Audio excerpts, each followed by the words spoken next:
What's up, everybody, and welcome to Ohio Sports Talk. I am your host, Doug. That's the Mad Dog Maxon over there. Jordan, how you doing, buddy?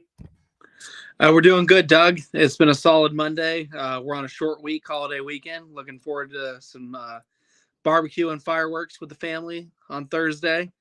But we got a lot to dive into, so I'm super excited. How you doing on your end? Doing pretty good, man. Doing pretty good. Staying busy. It was a fun weekend for me. We went to Kings Island. We swam a lot yesterday, so it was good. Glad to be back in the booth with you now, man. A lot going on this past weekend. We're going to get into all of that. But first, we want to say thoughts and prayers out to Tyler Stevenson and his family. It looks like everything is okay now, but they did have a little bit of a scare. So shout out to them. Just wanted to give them a quick shout and let them know that we were thinking of them.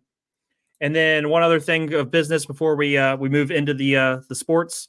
Shout out to Natty Sports. Went to their shop and got a shirt. They also sent me a koozie, a badass koozie. So that was awesome. Go check out Natty Sports. They are the best in the business when it comes to covering the Cincinnati Reds. Check out nattysports.net also for all their articles and in-depth pieces on the Reds. So big shout out to those guys. Really appreciate it. So Jordan, last night we jump into free agency. 6 o'clock, everybody does, starts free agency. And the Cavs have been what I would call patient. Extremely, extremely patient, Jordan. What are your thoughts on the situation? The Cavs have had no moves in free agency. We have not signed Donovan Mitchell to an extension. We have not signed Evan Mobley to an extension. As of right now, where is your head at? What is your thoughts? Because in a second here, we're going to get into a poll we ran earlier about the team and our panic level. What are your thoughts, buddy? Cleveland, no moves, extremely quiet. We did introduce Kenny Atkinson today, but what are your thoughts? Douglas, I'm a little bit worried. Usually I'm the guy that tells you to calm down and, things are going to be fine and we're going to smooth it out. And about 85, 90% of the time, we're here Monday and we're making a better announcement than how we were feeling on our Thursday show. I felt confident on Thursday that we were going to have an extension come Monday and talk about it. We were going to kind of break the news Sunday night. But as you said, you and I text over it, and maybe, I had to, for our listeners and stuff like that, I had to get a coffee in me. I had to relax today. I saw a lot of stuff, a lot of stuff that was blowing my mind, that we're just being so stagnant. Maybe a couple rumors that weren't true, but in all essence, Douglas, I'm kind of in panic mode because the Cavaliers, and I think, our big thing is we announced the head coach that we already broke the news, more than a week. So to me, the organization is like 2 steps back right now. Maybe it's because, we waited too long on getting Kenny Atkinson in the door for both announcement and contract, right before the draft. They had to take care of business. We kind of covered our thoughts there. But right now, free agency is blowing my mind, Doug. We're seeing a lot of pieces come off the board, seeing a lot of role players, making some paychecks.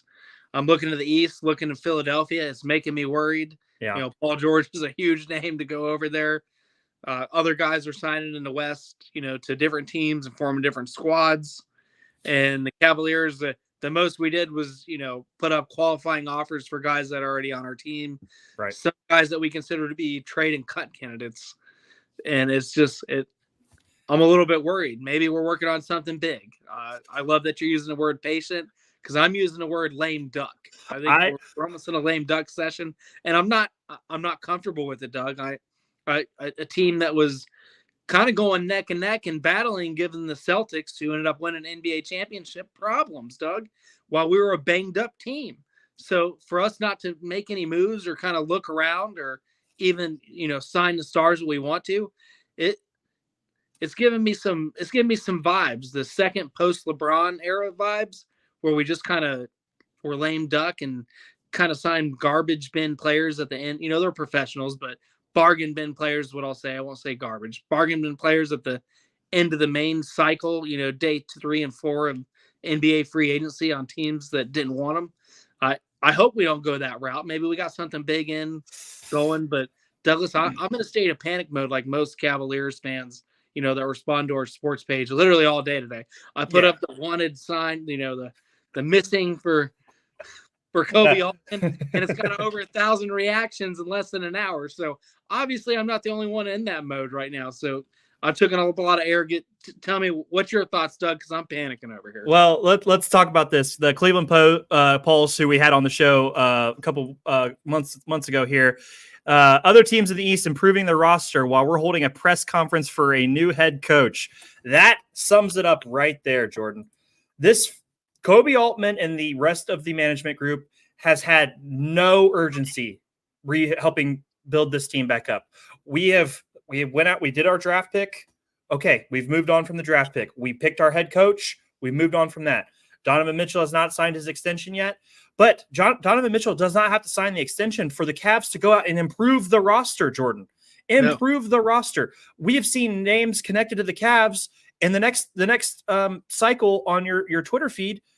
They're signed with somebody else. We're not even in the running for some of these guys. It has been no urgency, a lack of aggressiveness. I don't know what Kobe Altman's waiting for. The core four, for a group of guys that have not done anything in this league to deserve a nickname as a group, they're not good enough to beat the rest of this East. As of right now, Jordan, I have us as the 5th best team in the East. No, because you look at the Magic. 5th best team in the East. The Pacers were getting better via draft and making moves. You're looking at it's Philadelphia's making mountain moves. Drummond's a good back end guy for rebounds, but bringing in Paul George is so. Jordan, here, look, Celtics, the reigning champions. Celtics are still going to be number 1. They're still going to be very hard to beat. I have the 76ers 2 right now. Paul George is still a damn good player. Joel Embiid is a monster. Yeah, they do struggle in the playoffs. Damn good basketball players. Maxey, one of the better young point guards in the league. Absolutely. And then I have the Knicks, and then us and the Pacers are fighting for that 5th spot, and we haven't done a damn thing to try to improve. And the Pacers at least signed Siakam to a long-term deal, right, and they re-signed Obi Toppin to keep that consistency. We haven't locked down Mobley for an extension. We haven't locked down Mitchell, and we've been very pedestrian in contacting and trying to bring in key free agents. I am worried. I'm going to read our poll real quick, Jordan, and then we'll get back to you. But I am worried. I said right now, guys, 0 moves have been made, no contract extensions. What is the level of panic among the Cleveland faithful? We got out of almost 150 votes, everything is fine, under 15%. Slight panic, 44.5%. Panicking, 27%. Meltdown, just under 14%. We are in a wide range, but right now, a majority of our Cavs fans are in a slight panic. If this goes on, a few more days into a week, that panic is going to turn into panicking. And it feels like we're right on that verge. So I am worried. And great point, Cleveland Pulse.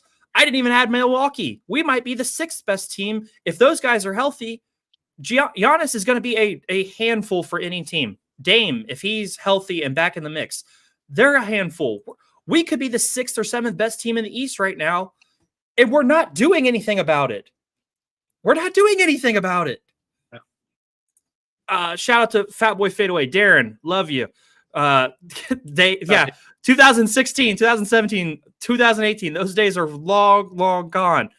Shout out to Elite Tweet Center. Was hoping you'd calm Doug down there. I am not calm, guys. I am not calm. I am worried. Shout out to Caleb, Hogs on the Hill. His Celtics go out and get the title.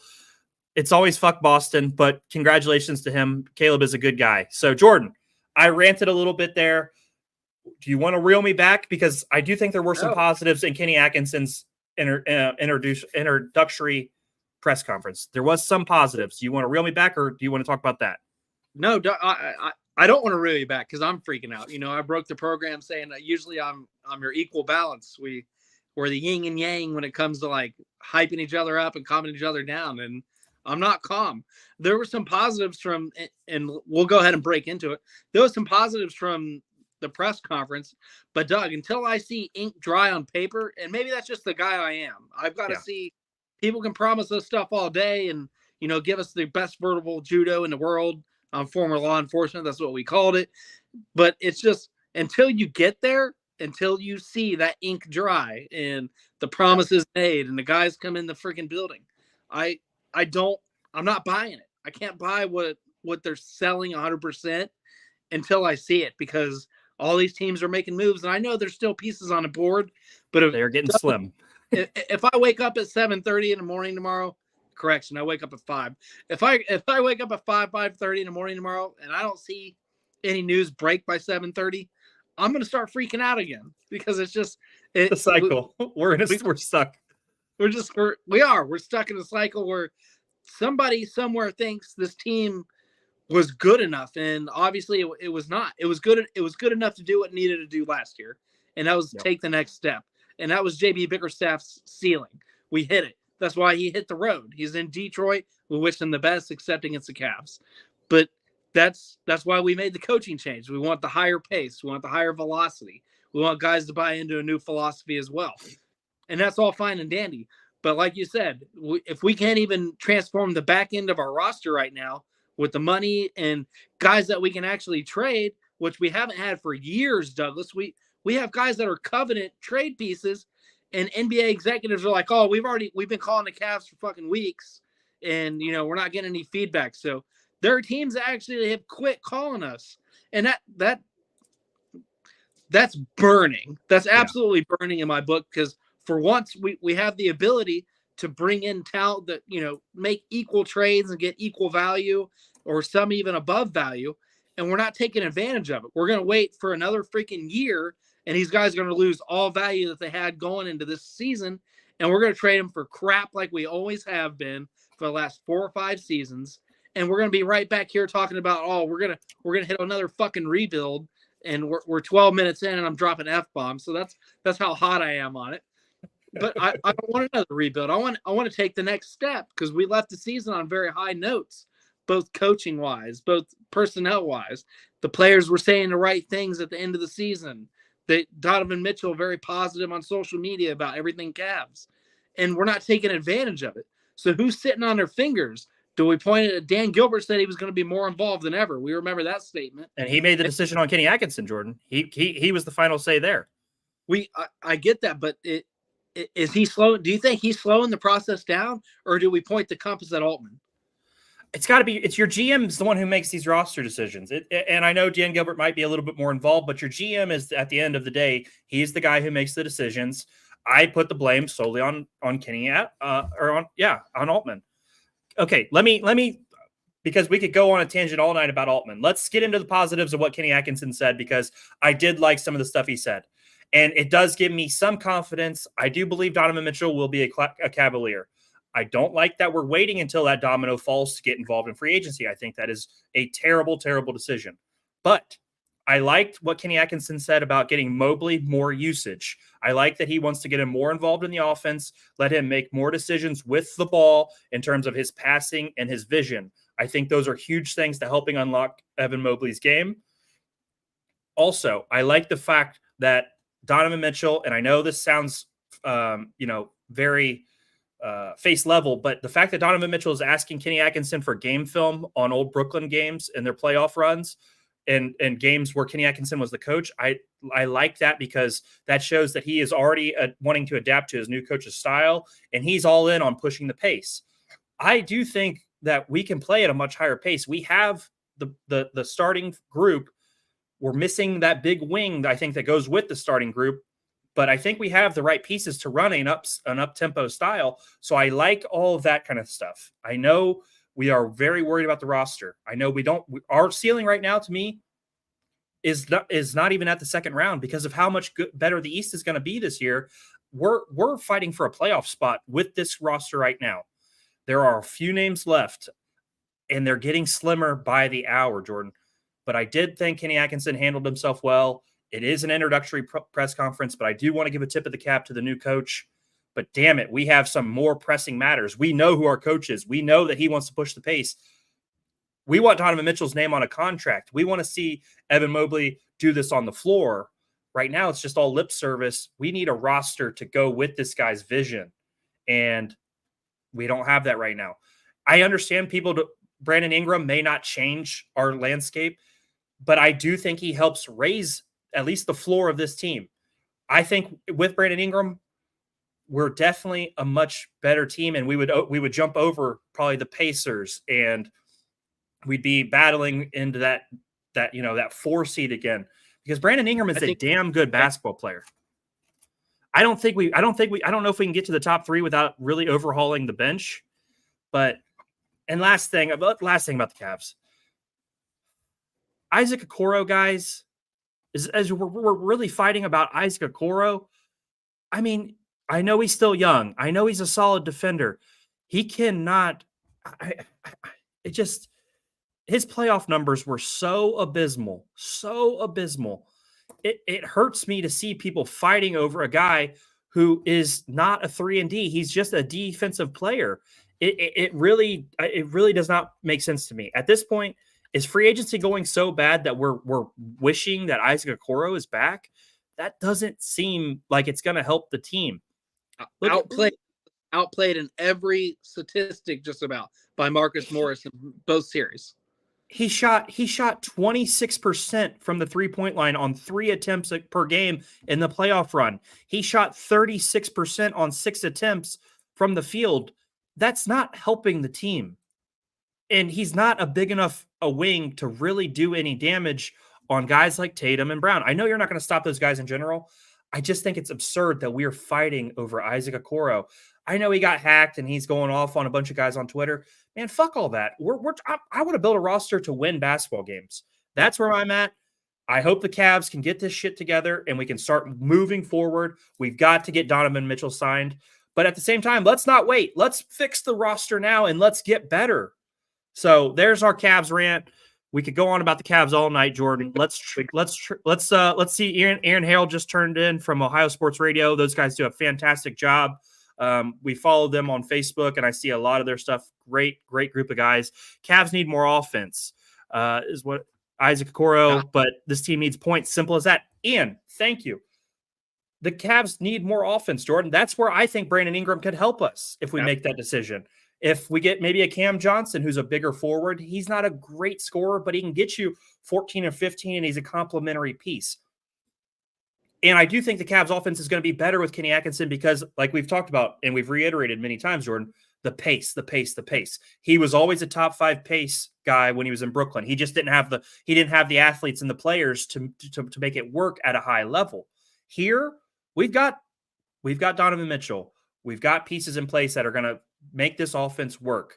Ian, we really appreciate you tuning in. Thank you for your comment. But if we keep going on this Cavs thing, we're going to spin ourselves into the ground because we're just not good enough. We're not good enough to compete in the East right now.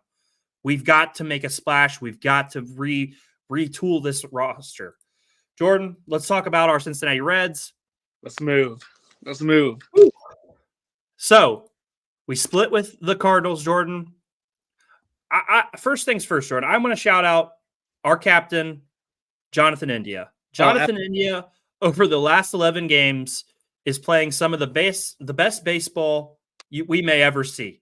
It has been incredible. Over the last 11 games, he's hitting over 500. He has 11 doubles in the last 11 games. 11 doubles, dude. That's absurd.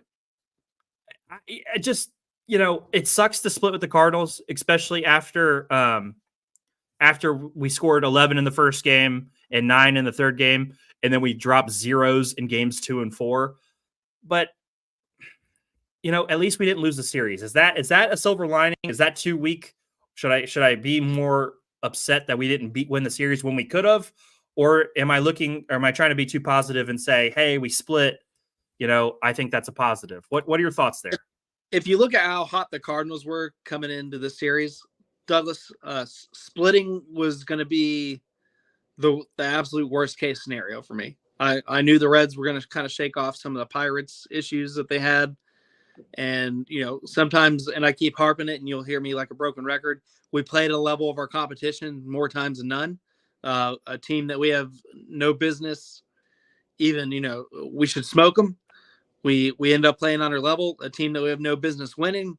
We put them in the ground, and they did kind of both in a 4-game series. So Yeah. I think a 2-2 split, especially for a division rival. We didn't lose too much ground. We didn't gain too much ground either. So you got to kind of look at the positive. They absolutely lit up Sonny Gray. That doesn't have a lot for him this year. It was one of his worst outings, if not his worst outing of this season. So I think that's something we can kind of hang our hat on and be very positive.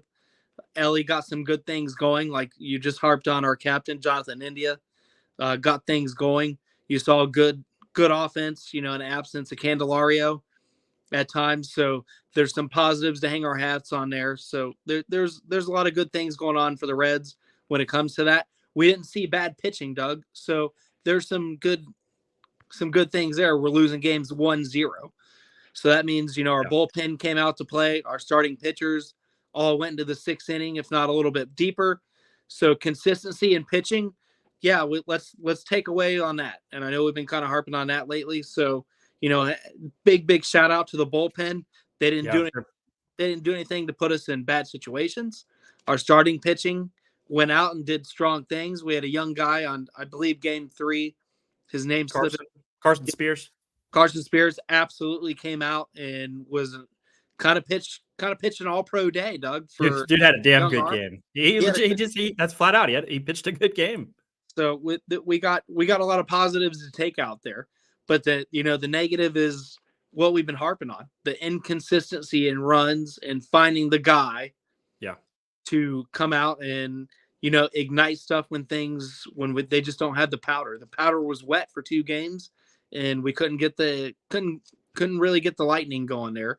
And that's where, we're going to touch on, at least I'm going to touch on at some point, some trade candidates or some guys that we should possibly target before the All-Star break, whether or not they do it or not. But Douglas, I think we're only 1 or 2 tweaks away in this roster from being really successful. And that really showed up in the Cardinals series, excuse me. Yeah, I'm with you on that. Let's dive into that. You mentioned the pitching. Jordan, Hunter Green yesterday pitches 4 2/3, gave up only 4 hits, 1 earned run, 6 Ks. He's now 5-4, Jordan. Hunter Green is pitching good games. We had the one game where it got a little ugly because he was sick. He was overhydrated, which I have no idea what that means.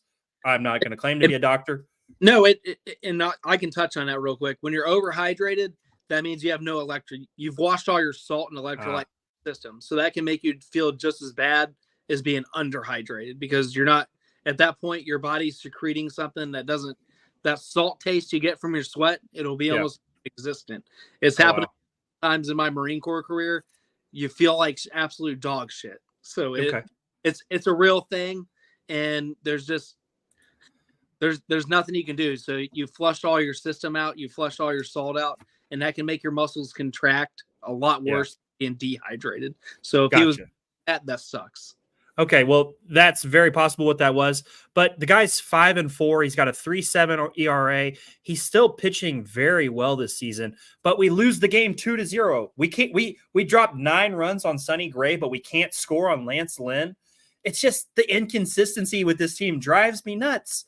Because game 1, we get to see the peak Reds. We get to see what this team could be, and then we squander game 2. We bounce back in game 3, drop 9 runs. Oh shit, this is who we could be. Then game 4 comes around, 2 runs, and Hunter Green is battling his ass off, and the bullpen comes in and they do their best to battle and keep the game close, but we can't get a run across the board. It's just, and the mental mistakes this team makes, Jordan. The defensive errors, the base running mistakes, it just wears on you as a fan. It has to wear on them as a group. But then you're like, you're the guys who are messing up these basic. I love this team, and I keep expecting them to break through. But it feels like the longer this goes on, we're just going to be that middle of the pack. Could they get over the hump? No, they're right at the hump, and it feels like we're stuck there in perpetual motion, Jordan. Because guess what, dude? We're going to New York for 3 games, and they haven't played great recently, but that's still the Yankees, and they still have one of the best lineups in baseball. I mean, they're one of the best teams in baseball. And game one, Jordan, which we always play well in game ones, Jordan, we've got Graham Ashcraft on the hill, and that guy has been absolutely shelled since he's came back from AAA. I mean, I'm excited as hell to play the Yankees. It's awesome to go to Yankee Stadium and get to see some of our guys battle against the Yankees, but it just worries me. We're 6 games under 500 right now, and we've got a very hard series. I mean, Aaron Judge, I'd walk that guy every time he comes up to the plate. But let's talk about something a little bit more positive. You talked about trade targets. Let me hear some of your trade targets for the Cincinnati Reds. Okay, and some of these will be realistic. Some of these are a pipe dream. It's a little bit of a mix. But if any ball club is in the middle of the road, these names make sense. And in my mind, the Reds have a lot of farm players right now that they could prospect and they could put off for guys that are going to make an immediate impact. That's realistic for the Reds farming system right now. We have good names down there, and we could definitely go for some of these guys that are on teams that are a little bit below the road that we're at and are willing to kind of pawn off for the future. So, my number one target would be, and if I butcher some of these names, Douglas, correct me, Brent Rooker. He's batting 258, 340 on base average, and a 512 slugging. He's a name that we've definitely heard before. So I do like that.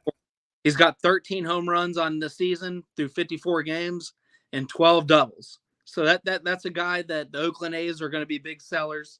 So that's a guy that I would absolutely highlight, especially with Candelario battling some injuries, and maybe like you kind of suggested on our Twitter/X account the other day, that him batting from a designated hitting spot and getting some rest days in between may be kind of his role until he gets healthy. So that's something to kind of keep our eye on there. My second one is a pitcher. If we wanted to go to the bullpen, Garrett Crochet. He's a left-handed pitcher. He's from the White Sox. He's a young guy, 26 years old. He's got a 3.05 ERA. He's got 130 strikeouts, Douglas. The White Sox are expected to be big-time sellers right before the All-Star break. They're looking to kind of blow up their roster. Yeah. So maybe if we could add an arm, if we look at the Graham Ashcraft experiment, especially if he goes south in New York, we kind of have to dismiss that. So I would kind of keep Jordan. And then Ian dropped in. He thinks Rooker is a prime candidate for what we could get. So he definitely seconds that opinion. Hoping we can swoop in. Jordan, a quick question for you. In your research, did you see anything about Roberts Jr. from the White Sox? Because that dude, he is not always healthy, but that guy can absolutely crush the ball. Did you get into him, or did you only do one White Sox? No, actually, he's next on my list, Douglas. Okay, sorry. Go ahead. No, you're okay. In the 2023 season, he had 38 home runs. He's 26 years old. He has been labeled kind of injury ridden. So I'm glad you brought that up and kind of beat me to the punch. But he's a guy that is on a lot of people's radar for the White Sox. Again, are going to be big sellers. My next one, I have Pete Alonso from the Mets. He's a candidate that he's got a lot of history there for the Mets. So he may not be somebody that the Mets are willing to pawn off as fast. But I mean, in 2019, through now, he averages 44 home runs, 115 RBIs, and he ranks 5th all time behind listen to these names, Doug: Mark McGwire, Aaron Judd, Babe Ruth, and Barry Bonds. So he's right up there with some legendary names, and the Mets don't have an emotional attachment to him because he is younger. So this is a player that would be more likely to swoop in and get. I mean, I don't think the Mets are going to be sellers, but Pete Alonso on the Reds would be damn fun. So maybe we'll throw him in the more unlikely category. But give us 2 more, Jordan. I'm going to hit you with another Mets. They have J.D. Mariner is a designated hitter for the Mets right now. Right now, last season, he had 33 home runs, 103 RBIs when he was in LA before he got to the Mets. So the guy's played in a lot of big games, big ball clubs, and the lights never seem too bright for him. So this would be, in my opinion, we need hitting. Like Yeah. Or when this team goes cold, it goes cold. So bringing in a bat like that, I'd almost put him up there with the Rooker idea. So I think he's obtainable. He's 27 years old, so a guy that's been in a lot of big games, big stages for relatively young in his career. And I'll give us one more. While you're looking, Ian chimes in. Love your mention of Crochet. Also has years of control left, which is huge. Robert Jr. is a boomer bust guy. I love the boomer bust, especially when we're teetering on that that contention, not contention. Would love to see Krall swoop in and make an offer for both. The fit, Jordan, and I love that you're doing this. But Nick Krall, I just don't. What? I wish we had a different GM where I would have some more faith, because I just don't think Nick Krall gets it. Like, I think everybody you've named, I do think the Mets are in contention still for a wild card spot, so it's going to be harder to get those guys away. But I like that you're going down that avenue. Now, when these names started kicking around, it was before the Mets went 12-3 in their last 15 games. So the Mets were actually on a big skid, and they were under 100 when some of these names started kicking around. So they could change their fortune, like you said, Doug. They could kind of hold on to their roster, but a lot of internal thoughts were the Mets are still going to be kind of a fire sale. So I would definitely keep our ear to the ground and see what they do, especially with their upcoming series this weekend, going to the 4th of July, seeing how they finish out. And I know the road trip coming up too. So a lot of their games, about 60% of their games have been home. So we'll see. I think there's a lot of potential here. And like I said, the Reds have a lot of guys on the farming system that we could give out without digging into some of our names that are on the current roster. So it's all about Nick Krall, like you said. Will he dig in and make these decisions? I don't know, but these are the names I have, and we're, a lot of people are chiming in, and I appreciate that. So, what's your thoughts, Doug? Are you any of these? Dude. Maybe a home run swing. I like Crochet. I think that's a good option as a lefty. Or as a pitcher. I like Robert Jr.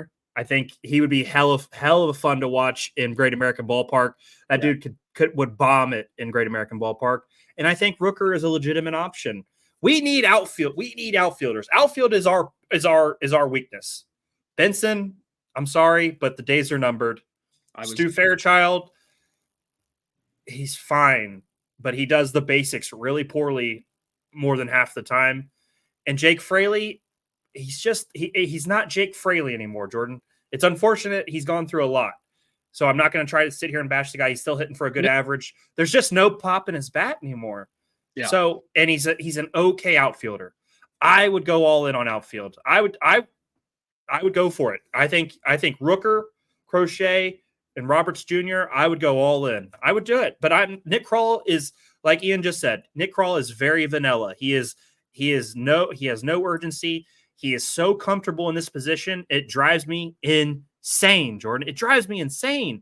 There's no risk right now, it feels like, for Nick Krall to do a better job. He had Ellie De La Cruz fall into his lap. He had all these guys, Matt McClain, fall into his lap. He's had these guys fall into his lap, and he hasn't had to go out and help the team win, and that's a problem for me. He did the same shit last year. We got Sam Maul, and Sam Maul's a damn good reliever, but we finished the season 82 and 80, right? And we're on the outside looking in last year. We're not at that point this year, I don't think, but let's try. Let's go for it, man. How many years do we have to sit here and just build up picks and do all that? Let's go for it. I'm glad you did that. That was a great way to end the segment. We start the New York Yankees series tomorrow night. Like I said, Graham Ashcraft is on the hill. Color me worried about Graham Ashcraft against that Yankees lineup.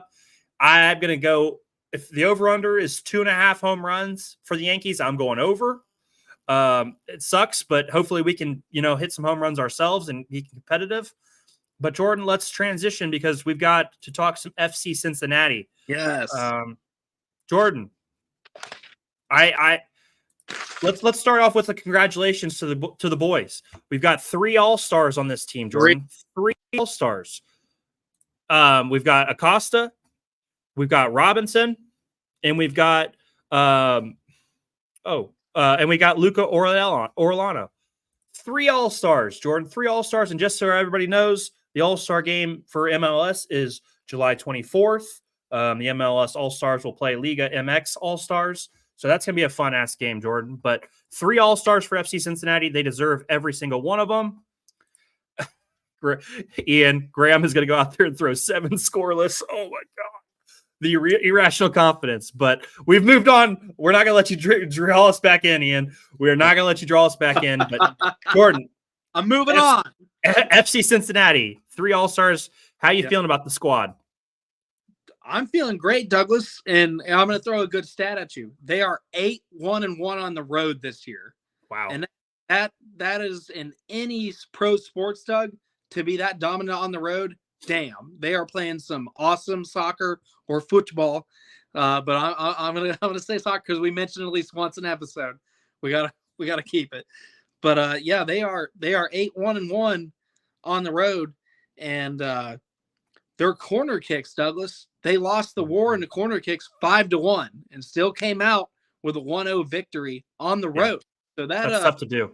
That was tough to do, and they lost a possession battle. It was 46 to 53%. Yeah, where FC Cincinnati really didn't have their best night, because if you look at the statistics, the compass pointed that they should have lost on paper, because they got out kicked, they got out possessioned, and they got out corner kicked. So really just they kind of willed their way for the win, Douglas, late in the game. So it was really good to see. And it just keeps getting better. Like they said, they got 3 All-Stars now. Kind of feels like a bona fide ball club. Everything kind of going their way right now. Yeah, it definitely does. Jordan, I'm going to share with us. I'm going to share Tremendous that. Helps you send Visa, PayPal, and gift cards in bulk worldwide. Just tell you and how much.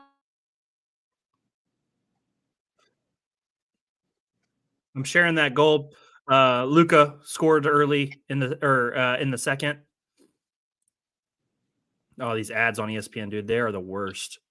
It gets worse, and they charge us more. Here we go.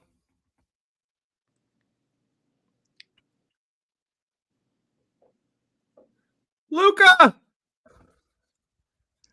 Hell yeah. Damn good goal. That guy's a damn good player, Jordan. Yes, he is.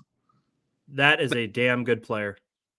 Like I said, they to be 8-1-1 on the road, they're rolling. They willed their way to that win, and I'm excited to watch them. I believe they're back in action on the 3rd, if I'm not mistaken.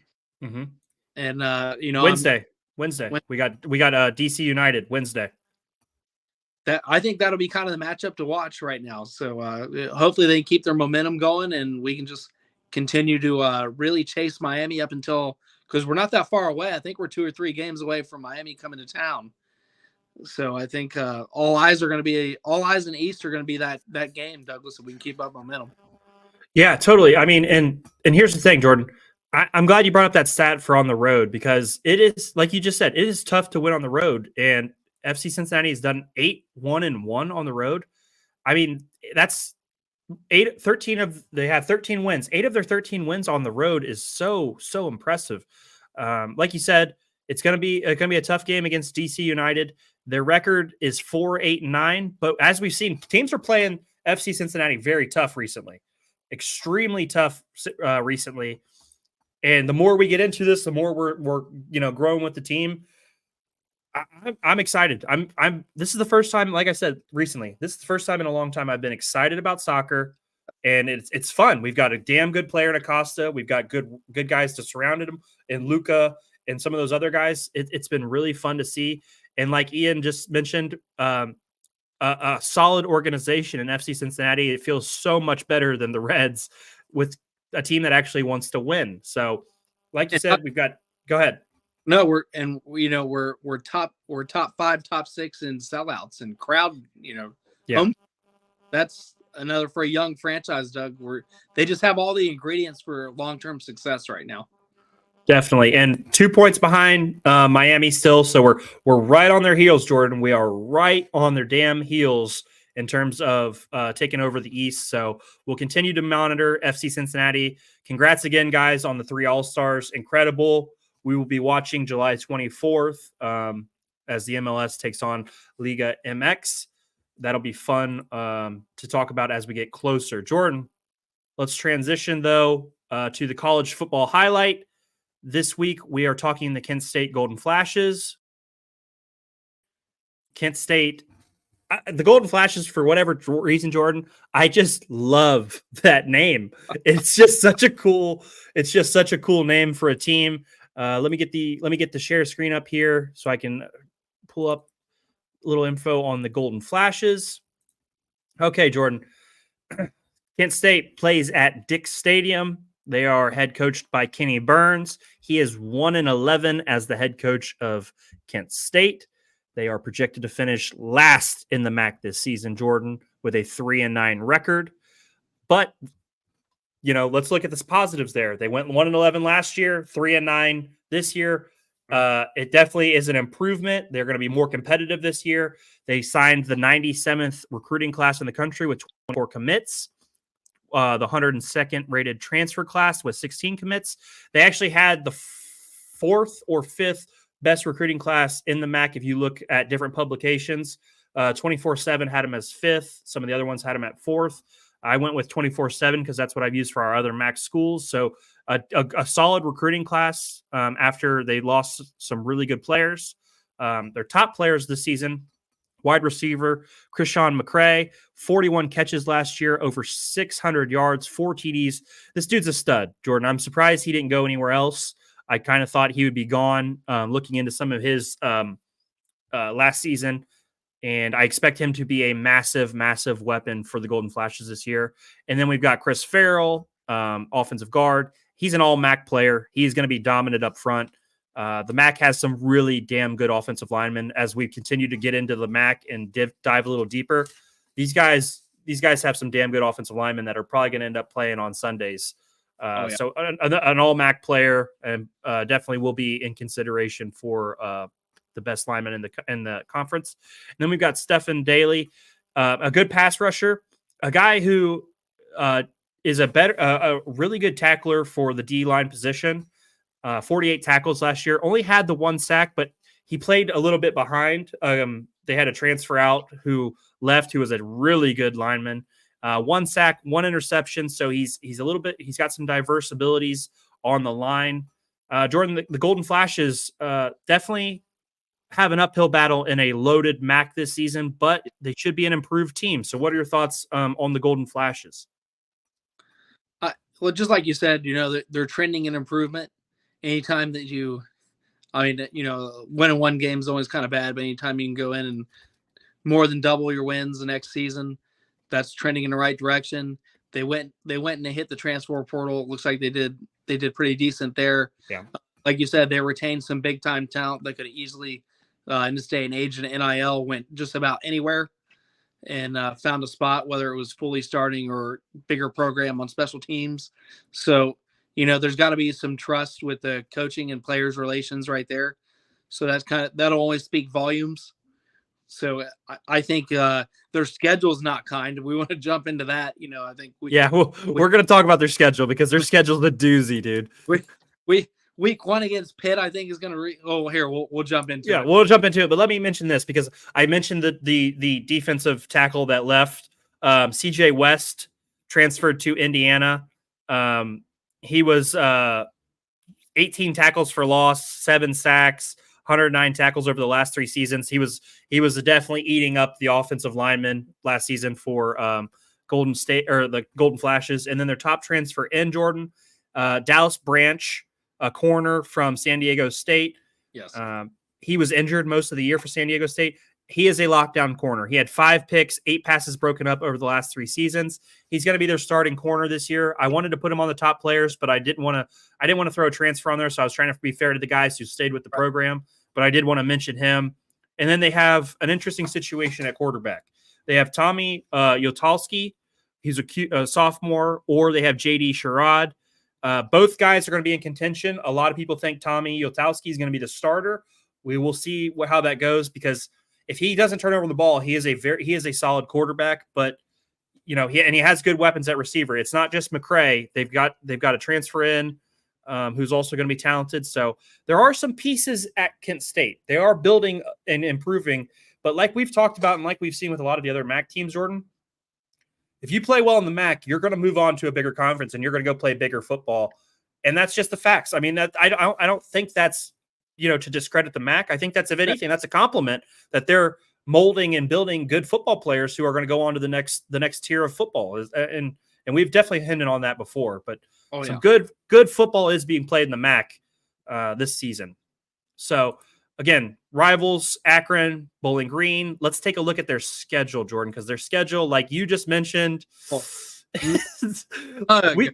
what's up with these MAC schedules, Jordan? We've looked at all these MAC teams, and they're all scheduling Big Ten teams, SEC teams. They're absolutely going for it in terms of the scheduling, Jordan. So, like you said, they're starting at Pitt, right? Then they pick up a win against St. Francis. I think Pitt's going to tell them where they're going to be. Oh, what's up, Jimmy? Shout out to Jimmy. He does a good show, Far Into the Bench. Go check him out sometime. I think Pitt's going to be their measuring stick on how they do in MAC play. In my opinion, I think Pitt's more like a realistic guy, realistically, to see kind of the measuring stick of where they're at. Yeah, for sure. At Pitt, it's still going to be tough.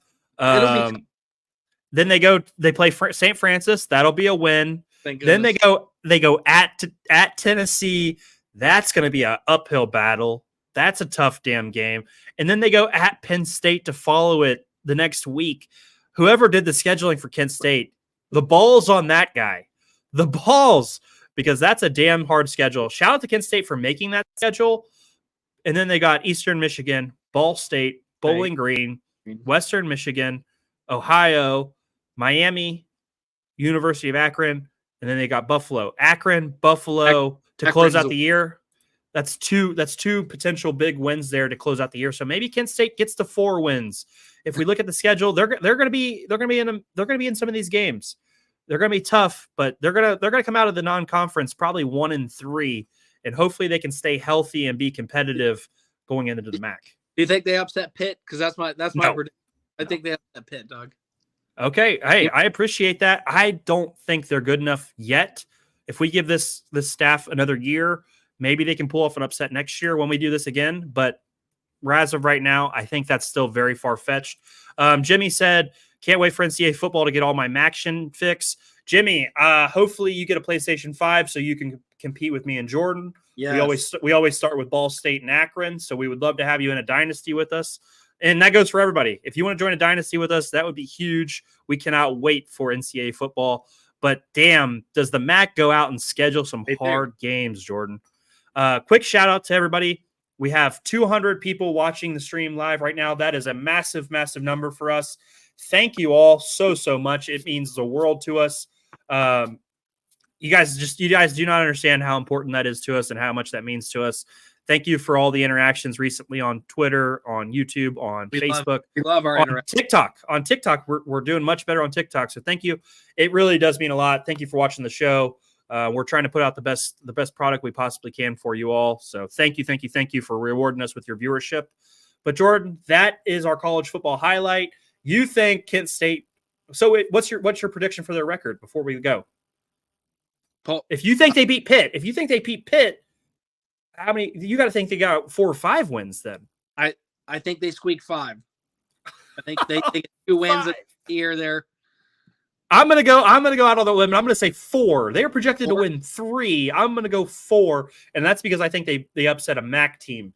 That is a gauntlet in their non-conference, and I love the hell out of the MAC for putting their nuts on the table and say we're scheduling the big boys and we're coming out to play. So very exciting about the MAC this year. This is gonna be the most invested in the MAC we've ever been. Yes. But let's transition, guys. Jordan, we've gone for almost 50 minutes. What is going on in Ohio? Give me the news and notes before we get out of here, buddy. My big one, I only have one for us, Douglas. Ohio State does it again. They don't stop. These guys don't stop. These guys don't stop. And hey, a little shout out because Oregon had a big week too, but Ohio State does it again today. They seal the deal from a guy from Pennsylvania, Maxwell Roy, defensive lineman. He's 5th on his position in the state of Pennsylvania, 10th in his position in the nation, and 148th player overall. Wow. for football there. Just big time stats. His first 3 years in high school, he has 47 tackles, Jeez. 15 tackles for loss, and 3 sacks his junior year. He's definitely a guy that is going to be, at least for a year, Douglas, when he gets there, I think he's going to be an instant impact player. Larry Johnson and company for the defensive line is getting it done again in the recruiting trail. Absolute monster. I mean, the guy just, we posted a picture of him a little bit before we went on the air tonight. It's just another win, man. I'm so hyped. I know we just talked a little MAC football, but Ohio State football has my head thinking a lot of great things, Doug. A lot of great things. Yeah, no, that's great. Like we said, Ohio State continues to absolutely crush the recruiting. They are number one in every single publication for recruiting class. Like you said, they went out and signed another great player today. I got a quick shout out though. Devin Sanchez is my current favorite recruit in the class. He went out and he was, everybody was a little upset that we lost Brew to Oregon. He tweeted, "Hey, we still got the top 2 corners in the country," showing a little confidence in himself. And I love that confidence from an incoming player. He wants to be a Buckeye. He's locked in with the Buckeyes. That kid's going to be special at the cornerback position. I'm excited to see the Buckeyes get back and get these lockdown corners to just continue that BIA tradition. So shout out to Devin Sanchez continuing the lineage.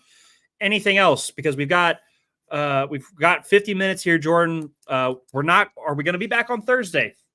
Are we going to skip a day? What are we doing, Jordan? Douglas, do we want? I say we could do a little bit on Thursday. I say we can dip our toe into a little bit Thursday, or you and I can have a discussion offline. Maybe we do a little salute on Wednesday. So guys, we're gonna play it by ear. We're gonna make the announcement later tonight. I'll put Jordan on the spot there, but that's been the show for tonight, guys. 209 people live viewing right now. That is an astronomical number for us. You're blowing our minds. Thank you. Thank you so much for checking out the show. Ohio Sports Talk. We will be back for sure. We'll be back next Monday. Next Monday at 9:00. And we might see you for a quick little recap, either late Wednesday night or late Thursday night. Again, thank you for making this show a success today. And we will be Back and better than ever. Jordan, great job tonight. Love you, buddy. Let's come back and have another kick-ass show next week, okay? Yes, sir. All right, guys, this has been Ohio Sports Talk, and we will see you for sure Monday night at 9:00 live. See ya.